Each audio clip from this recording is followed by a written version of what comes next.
and see what the Power Hour people think, see what kind of conclusions we can get. Like, share, subscribe. To Harvey Weinstein. Most people know who Harvey Weinstein is.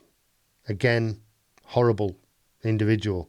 Spent decades abusing young girls, women. Using his power. He was very powerful in Hollywood. If you don't know who he was the owner of Miramax.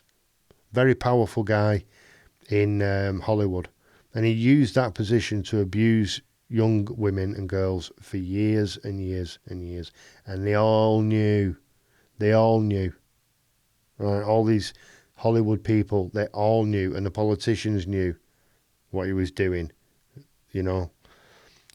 Some people have come out and said, yeah, look, I'm sorry, I knew. Jane Fonda, you know.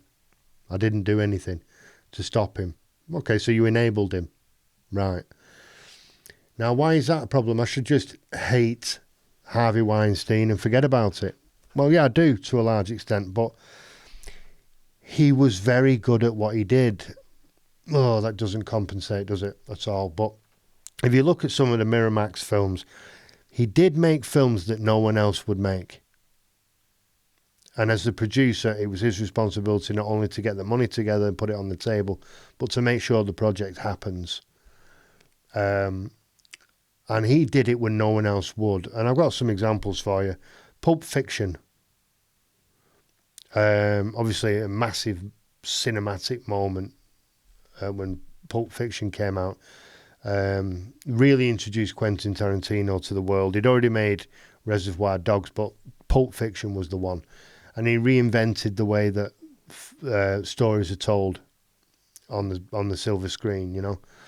And there were moments in that. I mean, you know, there are men getting raped by other men for fun, and then they're being killed for doing it. When the tables turn, they get brutally killed for doing that, but they get tortured first.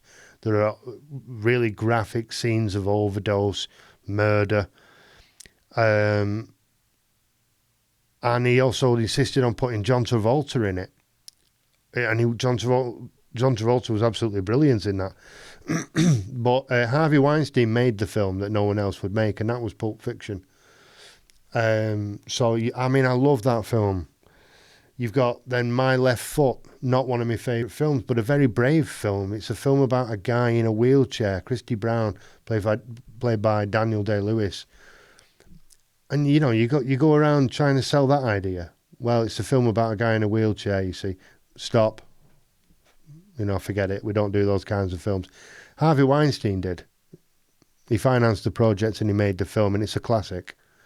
It's a great film. Very brave. The Crying Game. What's that about? That's about a guy who falls in love with a woman, very beautiful woman, only to discover that it's not a woman, in the sense that she has a penis, which she reveals to him suddenly. And that's again, even for the viewer, a tremendously shocking moment in cinema, and pure classic moment in cinema, in The Crying Game. It's synonymous with shock, that moment. And he made the film. He was the guy who made the film about the man who falls in love with a woman who's secretly a man. He also made City of God, the Brazilian film set in the favelas and made in the favelas of Brazil, about drug dealers and gangsters in I think it was Rio. But anyway, it's made entirely in Portuguese. Of course, the Brazilians speak Portuguese, but this is a kind of ghetto Portuguese that even the Portuguese have difficulty understanding. And he made it entirely in the native language, and it's a great film. It's a great film. If you haven't seen it, watch it. I'm surprised it hasn't been copied, but it is a very good film, and not many people in Hollywood would make a fully foreign language film like that, and he did. And then, of course, Trainspotting. And what's that about? That's about a group of Scottish junkies. Who the hell wants to watch a film about a group of Scottish junkies. Well, guess what?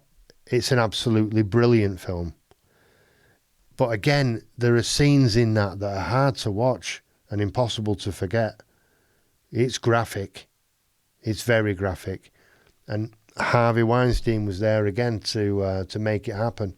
So these films wouldn't exist, probably wouldn't exist if it wasn't for Harvey Weinstein, and wouldn't have been made with the kind of production quality that they were given if it wasn't for Harvey Weinstein. And I'm sorry, but that's just a fact.